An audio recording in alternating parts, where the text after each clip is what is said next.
I pop a bottle off of ya, chain swinging, clang clang, and it costs a lot. Bitch, I'm always at the guala, yeah, and you are not badass beat. Keep on going till you hit the spot. Whoa, I'm a big bag hunter with the bow.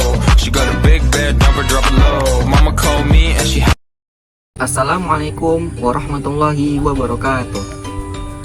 Berbincang mengenai hukum Islam di Asia Tenggara, tentunya kawan-kawan mengetahui apa itu yang dimaksud dengan hukum Islam. Jika kita membicarakan hukum Islam di Asia Tenggara, tentu juga termasuk Indonesia ke dalamnya. Untuk berbicara hukum Islam di Indonesia, di sini saya sebagai pemateri Rahmadi Salim akan membagikan ke dalam 3 fase. Fase pertama yaitu pada masa kerajaan, fase kedua pada masa penjajahan, dan fase ketiga pada masa saat ini, yaitu masa kemerdekaan sampai masa sekarang. Berbicara mengenai hukum Islam pada fase kerajaan, tentunya dimulai dengan masuknya Islam di Indonesia itu sendiri. Masuknya Islam ke Indonesia ditandai pada abad ke-7 dan ke-8. Hal ini seiras dengan ditemukannya ada perkampungan Islam di daerah dekat Selat Malaka. Kemudian ditemukan juga batu nisan berbahasa Arab milik Fatimah pada abad ke-8.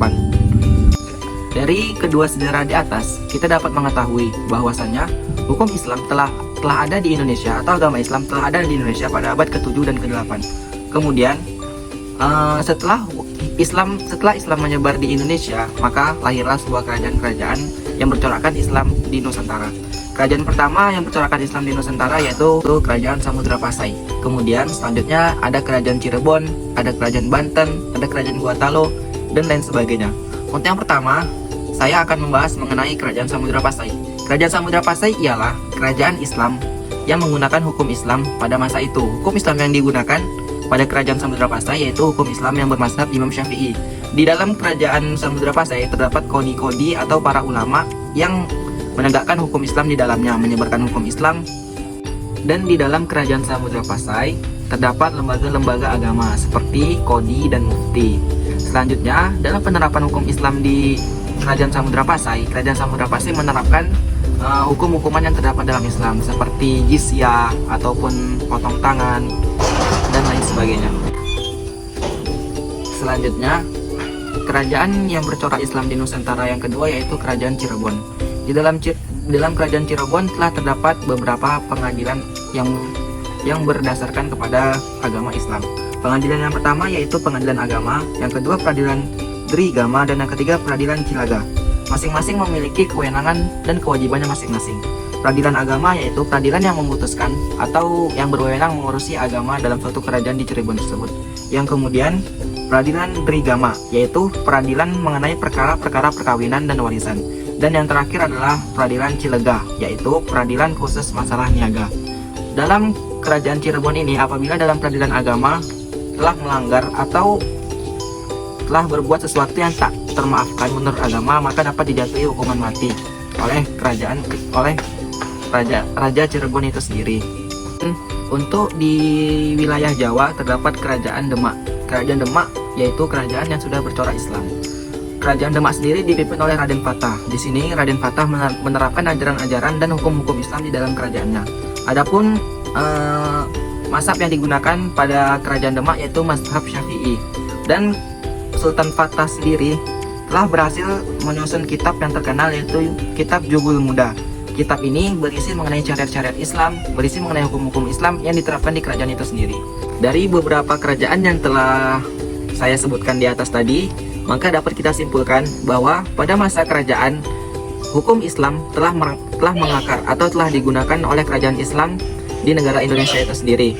Selanjutnya, pada masa penjajahan, Belanda masuk ke Indonesia menjajah selama 350 tahun dimulai pada abad ke-16. Awalnya Belanda masuk ke Indonesia dengan niat untuk mencari rempah-rempah. Kemudian lama-kelamaan karena Indonesia adalah sumber rempah-rempah, maka Belanda menjajah Indonesia. Dari masa penjajahan Belanda di Indonesia, terdapat banyak perlawanan dari kerajaan-kerajaan Islam yang ada di Indonesia, terutama Kerajaan Samudra Pasai atau yang pada saat itu dikenal sebagai Kerajaan Aceh. Kemudian dari kerajaan-kerajaan Islam yang ada di Pulau Jawa, kerajaan Islam di Sulawesi yaitu di Gorontalo. Pada masa penjajahan Belanda menjajah di Indonesia dengan membawa 3 misi, yaitu Gold, Glory, dan Gospel. Gold yaitu untuk mencari kekayaan, Glory yaitu untuk menyebarkan kekuasaan Belanda, Yang ketiga yaitu gospel, untuk menyebarkan agama keyakinan mereka, yakni Kristen. Karena melihat banyaknya umat di negara Indonesia yang beragamakan Islam, setelah Belanda lama menjajah di Indonesia, Belanda mengetahui sumber atau masalah penyebab kerajaan-kerajaan di Indonesia atau di Nusantara sulit ditaklukkan karena jihad perjuangan atau semangat perjuangan membela tanah air. Dan hal itu bersumber pada agama Islam yang dianut oleh warga negara. Hal ini membuat Belanda dengan giat untuk mengkristenisasikan warga-warga yang ada di Indonesia atau penduduk-penduduk kerajaan yang ada di Indonesia. Dengan demikian, Belanda dapat dengan mudah menguasai wilayah Nusantara atau kerajaan-kerajaan yang ada di Indonesia. Untuk melaksanakan keinginan atau usaha Belanda tersebut, maka Belanda mengusahakan atau membuat suatu teori yang dimana pelopornya yaitu Snok-Hogroj, teori resepsi atau agama baru bisa dilaksanakan apabila tidak bertentangan dengan hukum adat. Dari sini maka lahirlah atau timbulnya hukum-hukum adat yang ada di Indonesia. Pada masa penjajahan Belanda sendiri, hukum Islam atau agama Islam pada masa ini sangat terbatas atau tidak bisa berkembang dikarenakan masjid-masjid pada masa itu dilarang untuk berbicara mengenai politik atau menyebarkan agama Islam. Hal ini meresahkan warga atau penduduk kerajaan pada masa itu.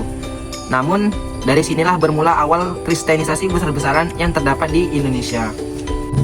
Para penjajah Belanda berasumsi bahwa apabila orang-orang pribumi di Indonesia memeluk agama Kristen, maka kedudukan kolonial Belanda di Indonesia akan semakin kuat. Namun sebelum proses kristenisasi dilakukan, penjajah Belanda juga telah menetapkan peradilan agama di Indonesia atau di negara-negara jajahannya itu. Hal ini dimaksudkan untuk mengambil hati para penduduk pribumi. Karena pada waktu itu pijakan Belanda atau kedudukan Belanda di hati pribumi masih sangat dangkal atau masih sangat sedikit, sehingga dibentuklah peradilan agama supaya orang-orang pribumi dapat percaya kepada para penjajahan Belanda. Kemudian setelah berangsur-angsur dari abad ke-16 sampai ke abad ke-19, barulah para penjajah Belanda melakukan kristenisasi. Dalam kristenisasi itu, hal yang pertama yang dilakukan adalah menjauhkan para pribumi atau penduduk yang ada di negara Indonesia itu supaya tidak mengenal Tuhan. Kemudian cara lain yang dilakukan Belanda adalah melakukan kristenisasi dengan memanggil pastor-pastor atau pendeta-pendeta yang ada di negaranya untuk menyebarkan agama Kristen di Indonesia. Selanjutnya, yang dilakukan penjajah Belanda adalah membentuk pengadilan negeri. Pengadilan negeri yang dibentuk oleh Belanda atau Landred adalah pengadilan negeri untuk segala kasus yang ada di negara Indonesia. Dan kasus-kasus itu hukum-hukum positif yang diambil oleh Belanda adalah hukum positif yang sesuai dengan negaranya atau civil law. Kemudian kedudukan peradilan agama berada di bawah peradilan negeri atau Landred ini. Sedangkan dalam pengadilan agama itu hukum positif yang diberlakukan mengenai perkawinan, kemudian harta warisan, dan lain sebagainya yang masih berhubungan dengan agama Islam. Tetapi untuk hukum-hukum positif seperti pencurian atau pelanggaran pidana lainnya itu sudah menggunakan hukum pidana. Dan peradilan agama ini harus berlandaskan kepada peradilan negeri, sehingga banyak hukum-hukum yang ada di peradilan agama dibatasi oleh peradilan negeri. Kemudian dalam pengambilan keputusan, peradilan agama harus disetujui atau pengambilan keputusan itu harus disetujui oleh pengadilan negeri, barulah hukum-hukum atau peraturan yang ada di peradilan agama itu dapat berlaku. Hukum agama juga dibenturkan dengan hukum adat sebagaimana yang disebutkan oleh Snok-Hogroj, yaitu dalam teorinya resepti in complexo. Dalam teori itu, hukum agama tidak boleh bertentangan dengan hukum adat. Artinya, hukum adat itu harus didahulukan, kemudian yang kedua baru hukum agama. Hal ini menyebabkan terjadinya perpecahan atau peperangan yang disebut sebagai Perang Padri, di mana Imam Bonjol sebagai pemimpin umat Islam memerangi kaum-kaum adat. Hal ini juga telah direncanakan oleh penjajah Belanda untuk melemahkan kekuatan dan pasukan-pasukan yang ada di Indonesia. Apalagi negara Indonesia pada masa itu penduduknya juga bersifat kedaerahan atau berpatok pada wilayah-wilayah dan tidak bersatu.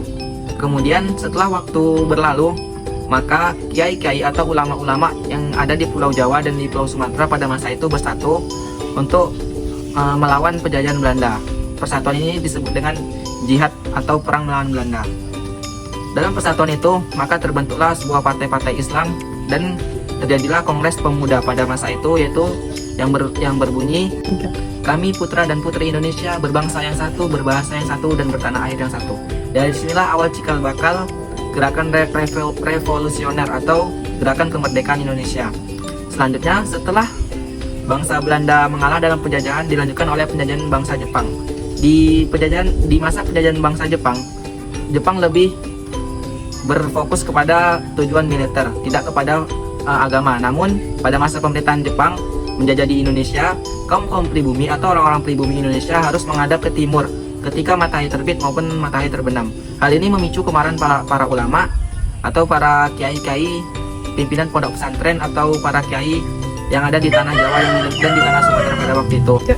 Pada masa penjajahan Jepang di Indonesia, maka Jepang membentuk Badan BPUPKI atau Persiapan Kemerdekaan Indonesia. Badan ini menyusun rumusan-rumusan dasar negara. Dalam rumusan dasar negara tersebut dibentuklah Panitia 9 yang dimana beranggotakan Insinyur Soekarno, Muhammad Hatta, Muhammad Yamin, Haji Agus Salim, dan lain sebagainya yang menyusun materi muatan kemerdekaan Indonesia. Dalam materi itu, peran umat Islam atau orang-orang Islam dalam penyusunan Undang-Undang Dasar juga ikut andil di dalamnya. Sebagaimana yang kita ketahui, dalam Piagam Jakarta atau Jakarta Charter, kita ketahui bahwa pada Piagam Jakarta yang pertama disebutkan, bunyi pasal pertama pada Piagam Jakarta tersebut yaitu ketuhanan dengan kewajiban menjalankan syariat Islam bagi pemeluk-pemeluknya. Hal ini dapat kita ketahui bahwa peran umat Islam sangat besar pada waktu itu.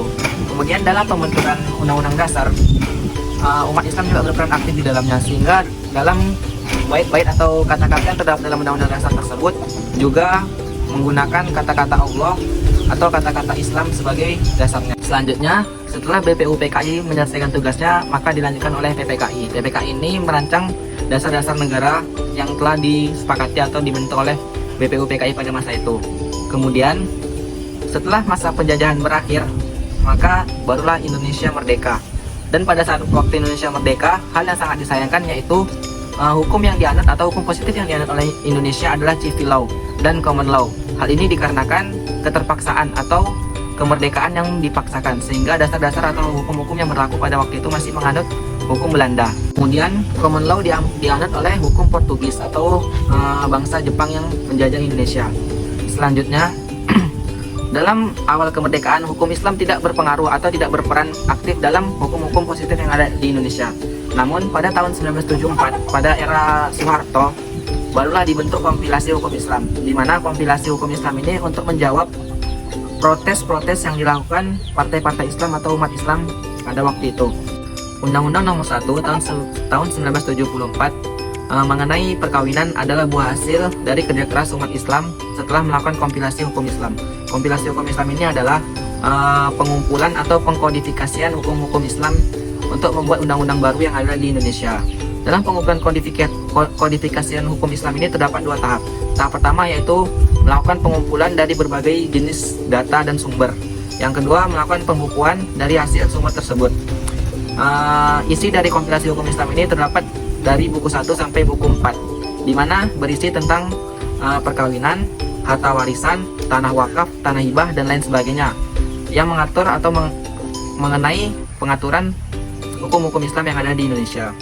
Kedudukan kompilasi hukum Islam atau KH ini berada satu tingkat di bawah Undang-Undang Dasar Negara Republik Indonesia dan dijadikan hukum positif atau dasaran bagi peradilan-peradilan yang ada di Indonesia, khususnya peradilan agama. Selanjutnya, buah hasil dari kompilasi hukum Islam ini adalah yang tadi disebutkan Undang-Undang Nomor 1 tahun 1974. Yang lainnya adalah terbentuknya peradilan agama khusus untuk orang-orang yang beragama Islam di Indonesia. Selain itu, adanya fakultas-fakultas atau sekolah-sekolah Islam yang memuat pelajaran-pelajaran Islam di dalamnya. Untuk pembahasan materi hukum Islam di Asia Tenggara, yang kedua yaitu hukum Islam yang ada di negara Malaysia. Jika kita membicarakan hukum Islam di Malaysia, tentu kita harus membicarakan fase-fase hukum Islam itu sendiri. Di Malaysia terdapat 3 fase hukum Islam. Yang pertama yaitu masa kerajaan, yang kedua masa penjajahan, yang ketiga yaitu pada masa kemerdekaan. Pada masa kerajaan di Malaysia, kerajaan Islam yang pertama yang ada di Malaysia yaitu Kerajaan Malaka. Kerajaan Malaka. Awal mula berdirinya Kerajaan Malaka tidak bisa dilepaskan dari pengaruh Kerajaan Sriwijaya, karena raja dari kerajaan Malaka, yaitu Parameswara, atau setelah masuk Islam ia berganti atau berubah nama menjadi Sultan Megat Iskandar Shah, adalah keturunan asli dari kerajaan Sriwijaya. Setelah ia masuk Islam atau kerajaan Malaka masuk Islam, maka hukum kerajaan yang ada di Malaka itu berganti menjadi hukum Islam, yang mana hukum Islam yang dianut disebut sebagai hukum Islam konon, sebagai hukum positif yang ada di kerajaan Malaka. Selain itu, Raja Iskandar Shah memilih wilayah Malaka sebagai kerajaannya. Raja Iskandar Shah dari kerajaan Malaka lebih memilih mendirikan kerajaan di wilayah Malaka dikarenakan yang pertama, Malaka mempunyai latar lahan yang luas. Hal ini sesuai untuk dijadikan tempat tinggal dan kawasan cocok tanam. Yang kedua, bukit-bukit yang berada berdampingan tanah datar dapat digunakan sebagai benteng keselamatan dan pertahanan. Yang ketiga, letaknya bertetangga dengan Sumatera. Dan yang keempat, faktor yang terpenting sekali karena kedudukan Malaka di tengah-tengah perjalanan laut antara Asia Barat dan Pasifik. Karena hal tersebut, maka kerajaan Malaka didirikan di wilayah Malaysia. Selanjutnya, hal pertama yang dilakukan Raja Iskandar Shah dari kerajaan Malaka dalam memerintah kerajaannya yaitu menyebarkan agama Islam seluas-luasnya. Hal ini juga sama dilakukan pada kerajaan Islam pertama di Indonesia, yaitu kerajaan Samudra Pasai. Kemudian meletakkan hukum dasar konon sebagai hukum dasar kerajaan pada masa itu. Setelah kerajaan Malaka berkuasa di Malaka selama kurang lebih 100 tahun, maka muncullah Portugis atau bangsa penjajah yang ingin merebut rempah-rempah dari Malaka. Sehingga pada abad ke-15, Portugis datang ke wilayah Malaysia. Ia menjajah di wilayah Malaysia selama kurang lebih 150 tahun. Kemudian dilanjutkan oleh negara Belanda yang menjajah Malaysia. Dan setelah Belanda menjajah Malaysia, maka dilanjutkan lagi oleh kerajaan Inggris yang menjajah Malaysia. Dari hal di atas dapat dilihat bahwa pada masa penjajahan Portugis terjadi kristenisasi besar-besaran di wilayah Malaka, di mana pada masa itu kerajaan Malaka tidak mampu bertahan atau tidak mampu untuk melawan kerajaan Portugis. Penjajahan Portugis di wilayah Malaysia menyebabkan kemerosotan moral yang ada di negara Malaysia. Hal ini ditandai dengan pendidikan, moral, pertumbuhan ekonomi, dan lain sebagainya merosot, sehingga pada masa penjajahan Portugis negara Malaysia disebut sebagai masa kegelapan atau abad kegelapan dikarenakan moralnya yang rusak. Kemudian setelah Portugis dikalahkan oleh Belanda, Belanda kembali menjajah wilayah Malaysia. Pada masa penjajahan Belanda, orang-orang Belanda melanggengkan hukum adat yang ada di Malaysia, tetapi melarang penyebaran hukum Islam yang ada di Indonesia. Karena Belanda melihat orang-orang Islam atau orang-orang yang beragama Islam sangat keras kepala atau sangat sulit untuk ditaklukkan. Kemudian setelah Inggris datang ke wilayah Malaysia, maka Belanda ditaklukkan oleh Inggris. Dan selanjutnya yang menjajah wilayah Malaysia adalah negara Inggris atau kerajaan Inggris. Setelah kolonial Inggris menjajah wilayah Malaysia, maka nilai-nilai keislaman yang ada di bangsa Malaysia sendiri telah banyak memudar, dan kerajaan Malaysia atau Sultan Malaysia tidak lagi mampu untuk menahan atau melindungi nilai-nilai moral Islam pada masa itu. Efek dari kolonialisasi yang dilakukan oleh Inggris menyebabkan ruang gerak, perkembangan, dan pelaksanaan Islam di wilayah Malaysia menjadi terbatas.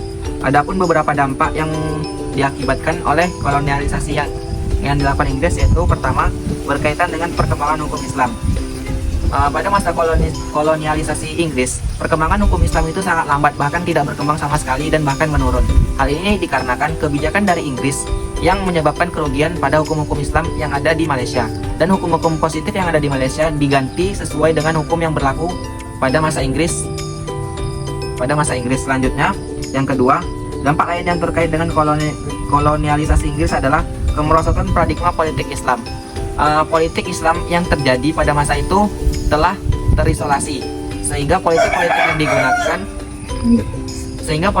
yang digunakan yaitu politik yang telah dipelajari dari Inggris. Aspek yang ketiga yaitu aspek demografi, di mana aspek demografi ini yaitu kolonialisasi Belanda melakukan imigran besar-besaran ke wilayah Malaysia, yang mana memasukkan orang-orang Cina, orang-orang India ke negara Malaysia, sehingga adat istiadat yang ada di Malaysia atau adat-adat keislaman telah bercampur kepada adat-adat orang Cina dan orang-orang India, sehingga orang-orang Malaysia tidak lagi mengenali adat istiadat mereka. Setelah masa kolonial Inggris berakhir di Malaysia, maka Indonesia merdeka pada tanggal 31 Agustus tahun 1957. Pada awal kemerdekaan Malaysia, hukum Inggris yang dianut pada masa itu masih sangat kuat dan hukum-hukum Islam masih tergantikan. Namun, setelah Malaysia merdeka, undang-undang baru mengenai administrasi hukum Islam baru dibukukan. Kemudian dibentuklah Majelis Agama Islam dan Departemen Agama Islam, kemudian Pengadilan Syariah. Hal ini dilakukan Malaysia karena telah jauh meninggalkan hukum Islam, dan setelah kemerdekaan barulah hukum Islam ini dianut kembali. Adapun dalam bidang-bidang perdata Islam yang ada di Malaysia pada saat itu, setelah masa kemerdekaan, yaitu 1. Pertunangan, nikah, cerai, pembatalan nikah dan atau perceraian. Yang kedua, memberi harta benda atau tuntutan terhadap hakikat akibat perkara di atas. Yang ketiga, nafkah orang di bawah tanggungan, anak yang sah, penjagaan dan pemeliharaan anak. Yang keempat, pemberian harta wakaf. Yang kelima, perkara lain yang diberikan kuasa berdasarkan undang-undang.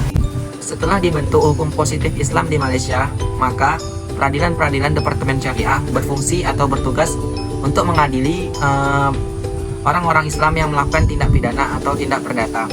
Selanjutnya, di Indonesia kita mengenal kompilasi hukum Islam untuk mengatur masalah perkawinan, sedangkan di Malaysia kita mengenal undang-undang enactment yang mengatur masalah perkawinan, yang mengatur masalah perceraian dan lain sebagainya. Dari pemaparan di atas, itulah hukum Islam yang berlaku di negara Malaysia yang saat ini kita kenal sebagai salah satu negara dari ASEAN. Selanjutnya yang ketiga, yaitu hukum Islam yang ada di Singapura. Jika kita membicarakan mengenai negara Singapura, kita tidak jauh beda dengan membahas hukum Islam yang ada di Malaysia pada masa kerajaan ataupun pada masa penjajahan.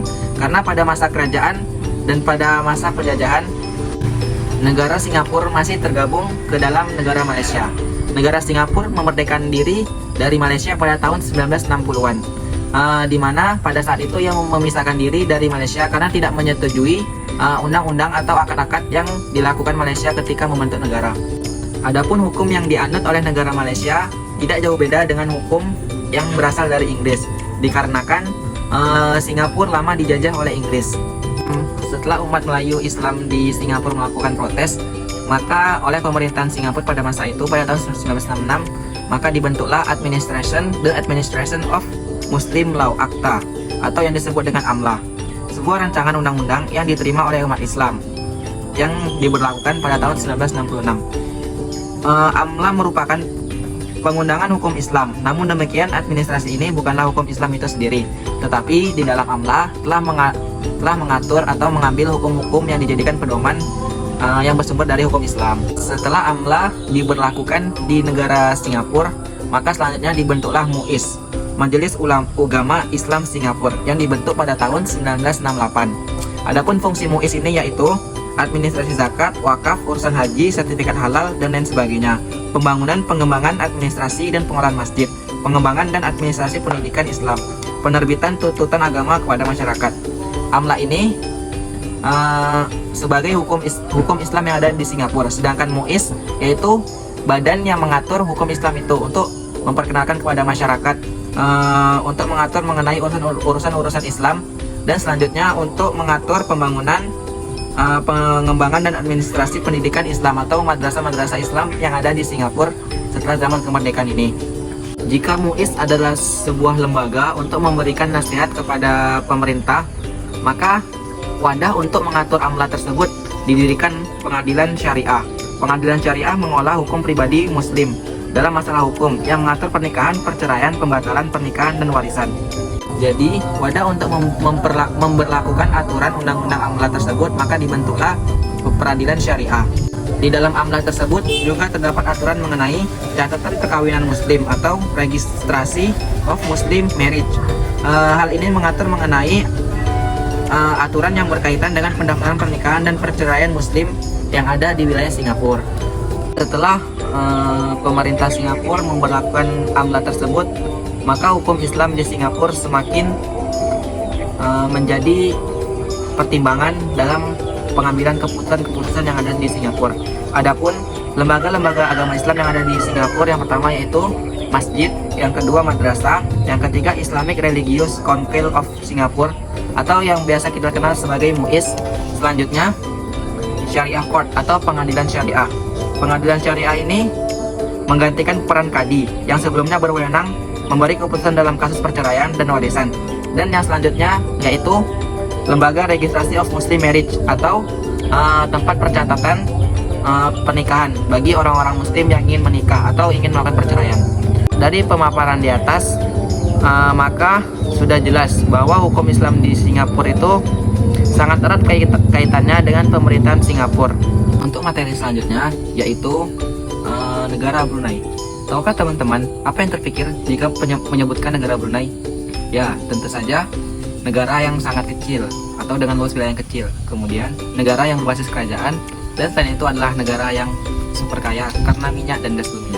Namun, tahukah teman-teman, kerajaan Brunei sudah ada pada abad ke-15. Menariknya, terbentuknya kerajaan Brunei ada 3 faktor. Alasan yang pertama, setelah Malaka dikuasai oleh Spanyol, maka terbentuklah kerajaan Brunei pada abad ke-15. Alasan kedua yaitu tidak lama setelah hancurnya atau kerajaan Malaka dikuasai oleh kerajaan Inggris, maka muncullah kerajaan Brunei.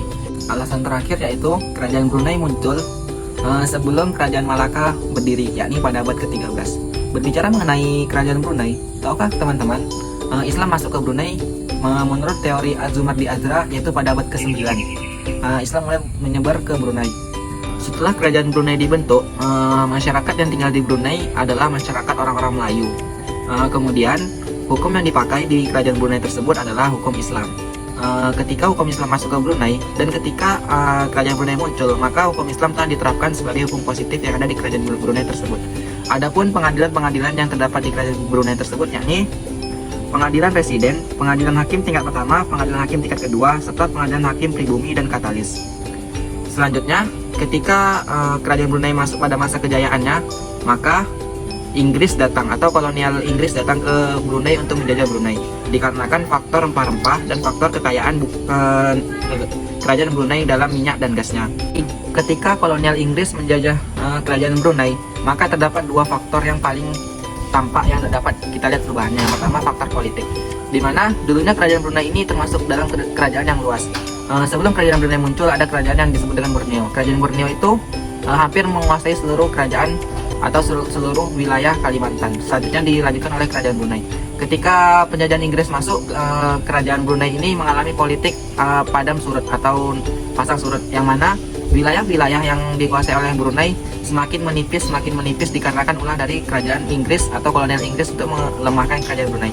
Sehingga yang sekarang dapat kita lihat, wilayah Brunei hanya sebatas sebagian kecil dari wilayah Sabah dan Sarawak dari Malaysia. Selanjutnya dari pengaruh ekonomi.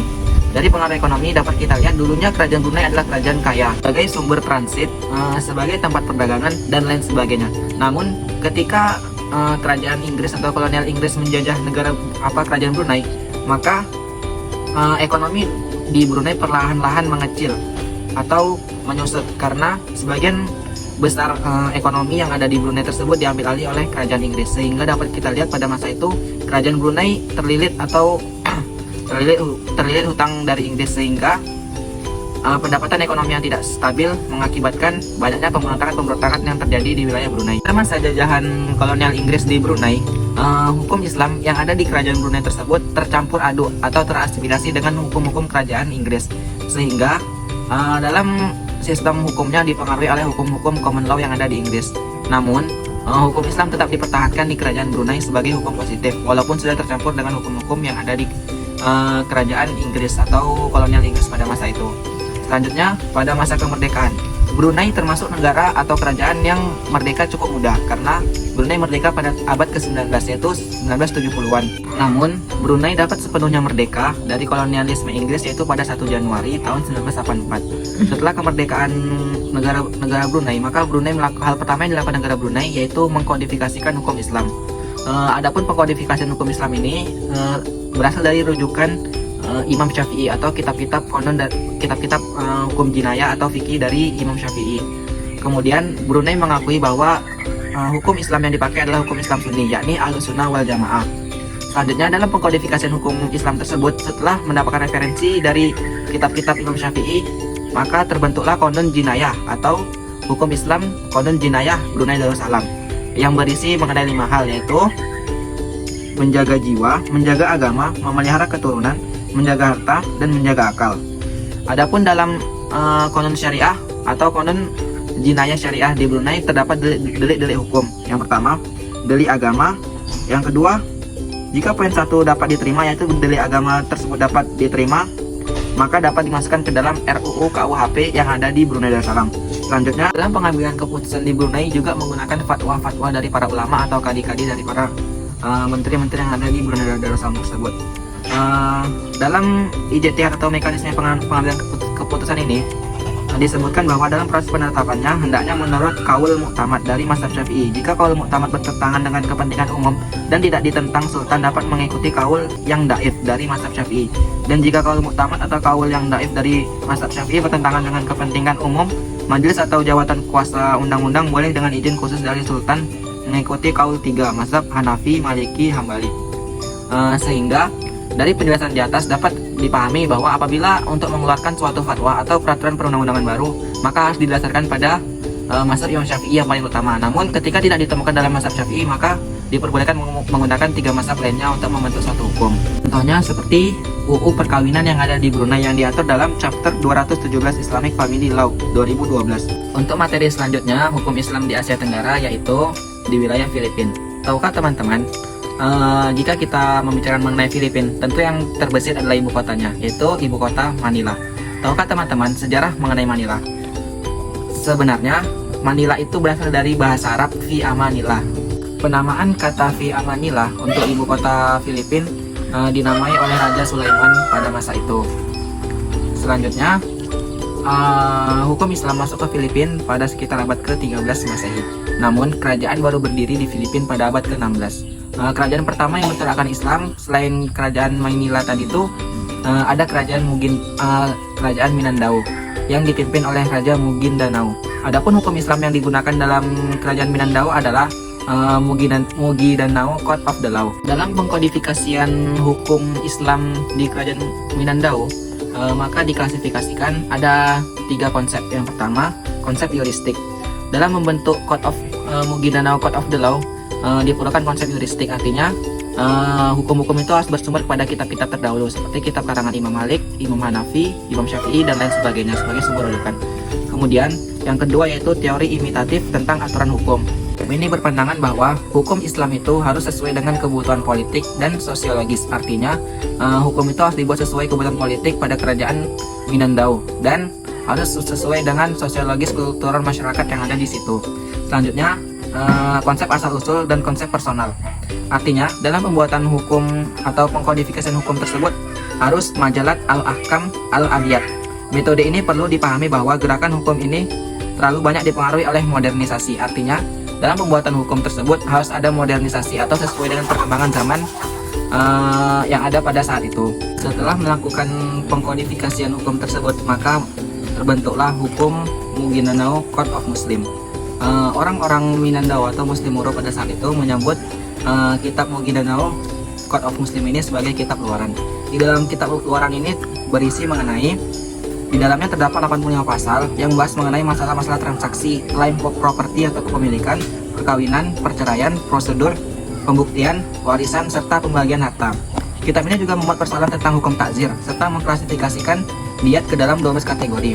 Kutipan pinggiran dari teks Syafi'i terdiri dari 118 pernyataan penting yang digunakan sebagai landasan dalam Maguindanao Code of Muslim.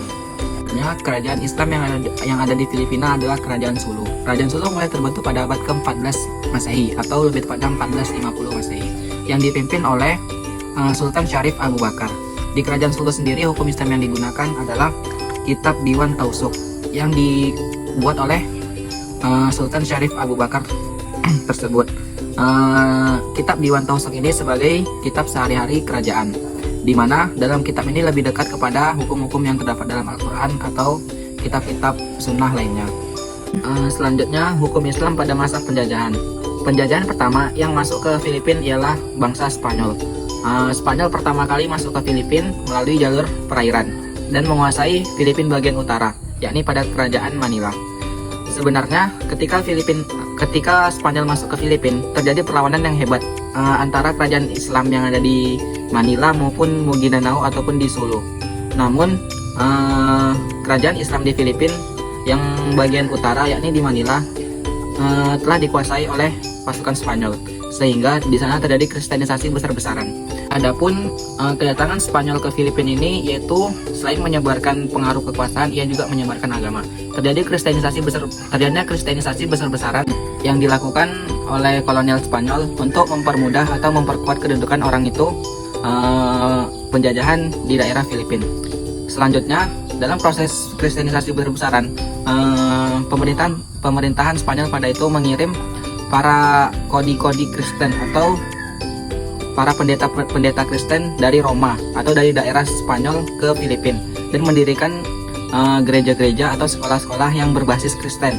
Kemudian pada masa penjajahan Spanyol, orang-orang Islam dilarang untuk menyebarkan agamanya. Kemudian anak-anak orang Islam diwajibkan untuk mengikuti pelajaran-pelajaran yang telah disusun oleh pemerintah Spanyol untuk mengikuti sekolah-sekolah, kemudian menyebarkan doktrin-doktrin Kristen. Selanjutnya, para pendeta-pendeta tersebut membuat tanah-tanah yang ada di negara Filipina menjadi hak milik dari pendeta-pendeta tersebut. Kemudian para pendeta itu menjadi penguasa tanah atau hak veto tanah. Sedangkan para pribumi dijadikan sebagai alat pekerja. Apabila para pribumi ingin memiliki tanah, maka diwajibkan untuk memasuki agama Kristen, kemudian membuat hak surat tanah untuk menjadi bukti bahwa tanah tersebut milik pribumi. Selanjutnya, setelah hegemoni Spanyol berakhir, maka dilanjutkan oleh hegemoni Amerika Serikat. Sebelum Amerika Serikat datang ke Filipina, Spanyol telah berkali-kali menaklukkan wilayah Filipina bagian selatan. Wilayah Filipina bagian utara setelah ditaklukkan, maka penjajahan Spanyol ini tidak dapat menaklukkan wilayah Filipina bagian selatan, dikarenakan di bagian selatan terdapat dua kerajaan besar, yakni kerajaan Mindanao dan kerajaan Sulu. Sangat sulit untuk ditaklukkan, sehingga orang-orang Filipina menyebut orang-orang dari kerajaan Maguindanao dan Sulu sebagai orang Muslim Moro. Moro atau Mor, yang artinya orang bodoh, orang yang suka pembantaian, orang yang tidak mengenal Tuhan, dan lain sebagainya. Setelah Amerika Serikat datang ke Filipina, maka Spanyol pun angkat kaki dari Filipina. Namun, Spanyol menjual wilayah Filipina bagian selatan dengan harga 20 juta golden pada masa itu kepada pemerintahan Amerika Serikat. Selanjutnya, yang menjajah wilayah Filipina adalah penjajah Amerika Serikat.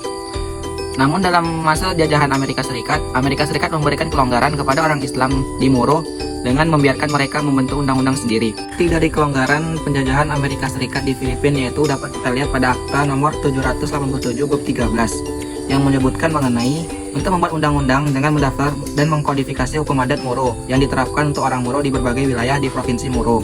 Kemudian untuk membuat undang-undang bagi kepentingan pengaturan serta prosedur pengadilan wilayah untuk menimbang dan memutuskan tindak perdata dan pidana yang terjadi di antara orang-orang Moro. Selanjutnya, pengkodifikasian lebih lanjut terdapat pada Akta nomor 1283. Tujuannya adalah untuk mengubah serta memodifikasi Undang-Undang Pokok Sipil dan Kriminal Kepulauan Filipina serta sesuai dengan kondisi lokal orang-orang Moro. Adapun pada masa penjajahan Amerika Serikat di wilayah Moro ini terdapat aturan yang pertama, Undang-Undang Islam dan Adat, di mana ketika orang-orang Islam melanggar aturan, maka diadili oleh pengadilan Islam atau pengadilan adat tingkat pertama. Dan yang kedua yaitu cakupan dan penerapan hukum. Cakupan dan penerapan hukum ini hanya dilakukan atau dilaksanakan di sekitaran orang-orang Moro yang ada di Filipina bagian selatan. Selanjutnya, adat secara umum. Artinya adat tidak boleh bertentangan dengan Islam atau agama Islam, aturan Islam yang ada di wilayah Moro tersebut. Selanjutnya, perkawinan khusus antara orang-orang Islam. Dan yang terakhir, Akta Perceraian Islam. Hukum Islam di Filipina pada masa kemerdekaan.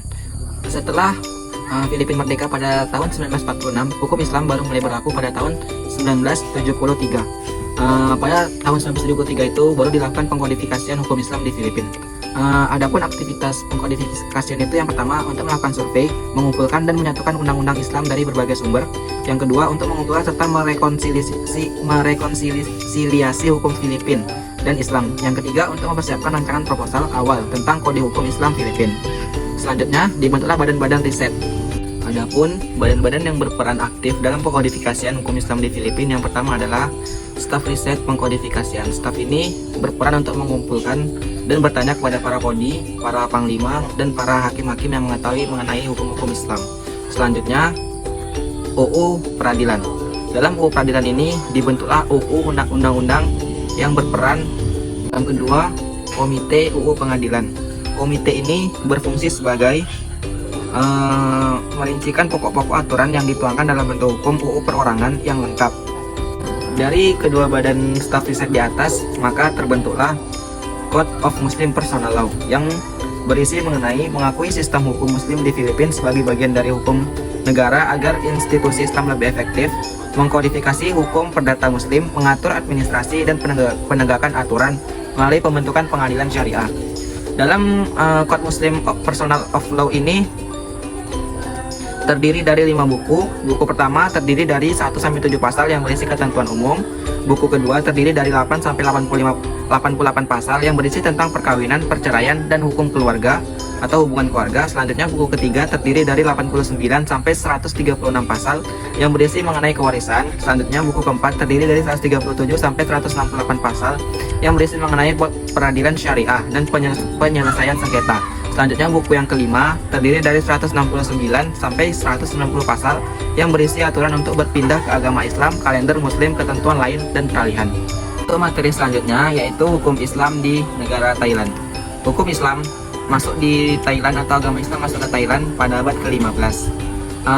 Thailand sendiri terbagi menjadi atas 2 wilayah, yaitu Thailand Selatan yang rata-rata penduduknya mayoritas beragama Islam dan Thailand Utara yang rata-rata penduduknya beragama Buddha. Kerajaan Islam di wilayah Thailand Selatan yaitu Kerajaan Patani. Kerajaan Patani ini sudah kerajaan yang bercorakan Islam, dan hukum yang digunakan pada kerajaan tersebut adalah hukum Islam. Hukum Islam yang digunakan melalui hukum-hukum yang keluar atau dari putusan kerajaan Islam Patani atau menggunakan asas tunggal, yakni perkataan raja adalah segalanya. Di kerajaan Patani tersebut, ulama-ulama berperan sebagai penegak hukum dan putusan raja sebagai penentu dari hukuman tersebut, dan telah dibentuk kadi-kadi atau peradilan-peradilan agama pada masa kerajaan Patani yang langsung diputuskan atau diketuai oleh Raja Patani. Setelah lama kerajaan Patani berkuasa di wilayah Thailand Selatan, maka pada abad ke-19 kerajaan Siam atau Thailand melakukan intervensi besar-besaran ke wilayah selatan, sehingga kerajaan Siam mencaplok wilayah Islam Patani atau kerajaan Patani, sehingga pada tahun 1909 wilayah Patani resmi menjadi wilayah Thailand atau kerajaan Siam. Adapun hukum Islam pada masa kerajaan Siam yaitu pada awal pencaplokan wilayah itu hukum Islam tidak lagi digunakan pada kerajaan Siam, dan Islam diintervensi habis-habisan sehingga hukum Islam tidak menyebar dan agama Islam tidak menyebar di wilayah Siam tersebut atau di wilayah Thailand Selatan, sehingga banyak terjadi pemberontakan dari orang Islam kepada kerajaan Siam atau Thailand, dan banyak orang yang berimigrasi atau pindah dari wilayah selatan ke wilayah Malaysia. Hal ini menyebabkan Raja Thailand atau kerajaan Siam melakukan pengkodifikasian hukum Islam agar umat Islam tidak memberontak kepada Thailand. Adapun langkah-langkah dalam pengkodifikasian hukum ini, langkah pertama yaitu seleksi dan penyusunan materi serta penerjemahan. Artinya mengumpulkan seluruh sumber-sumber kitab referensi yang akan dijadikan sebagai sumber hukum, kemudian diterjemahkan ke dalam bahasa Thailand. Selanjutnya, perbaikan naskah, memperbaiki naskah-naskah yang telah diterjemahkan dan dikumpulkan dalam suatu naskah. Dan yang ketiga, perbaikan naskah setelah dilakukan oleh para hakim satun. Naskah kompetisi disusun berdasarkan sistematika layaknya peraturan perundang-undangan. Artinya seluruh hukum yang telah terkumpul dan terkodifikasi tersebut diatur ulang penyusunannya sehingga menjadi peraturan perundang-undangan yang jelas dan menjadi hukum positif yang pasti. Setelah melakukan pengkodifikasian hukum Islam di kerajaan Thailand, maka kerajaan Thailand memutuskan pertama, mengangkat seorang muslim sebagai Chula Raja Mantri atau Syekhul Islam bagi negara Thailand yang berfungsi sebagai penasihat kepada Kementerian Dalam Negeri dan Kementerian Pendidikan. Yang kedua, membentuk jamaah jawatan kuasa Islam tertinggi bagi negara Thailand yang diketuai oleh Chula Raja Mantri. Yang ketiga, membentuk jamaah kekuatan Islam bagi provinsi sebagai penasihat atau gubernur dan berfungsi sebagai pengurus urusan agama Islam bagian provinsi. Dan dari hasil keputusan tersebut, maka terbentuklah undang-undang sebagai berikut. Yang pertama, tentang Undang-Undang Mengayomi Islam, Patronage of Muslim Act tahun 1945. Yang kedua, tentang Undang-Undang Pelaksanaan Hukum Islam yang berkaitan dengan soal keluarga dan warisan di Thailand Selatan pada tahun 1946. Dan yang ketiga, Undang-Undang tentang Urusan Masjid pada tahun 1947, Komite Islam Nasional, kecuali Undang-Undang Pelaksanaan Hukum Islam yang berkaitan dengan keluarga dan warisan yang hanya dikhususkan kepada kaum muslim di Thailand Selatan itu saja. Selain itu, di wilayah Thailand Selatan juga diberikan hak otonomi mengenai kebebasan beragama, kebebasan menentukan pendapat, dan lain sebagainya. Hal ini dimaksudkan agar Islam Patani di wilayah Thailand Selatan tidak memberontak dan tidak bergabung ke Malaysia. Sekian dari penjelasan saya mengenai hukum Islam di Asia Tenggara. Lebih dan kurangnya saya ucapkan mohon maaf yang sebesar-besarnya. Wabillahi taufiq wal hidayah. Wassalamualaikum warahmatullahi wabarakatuh.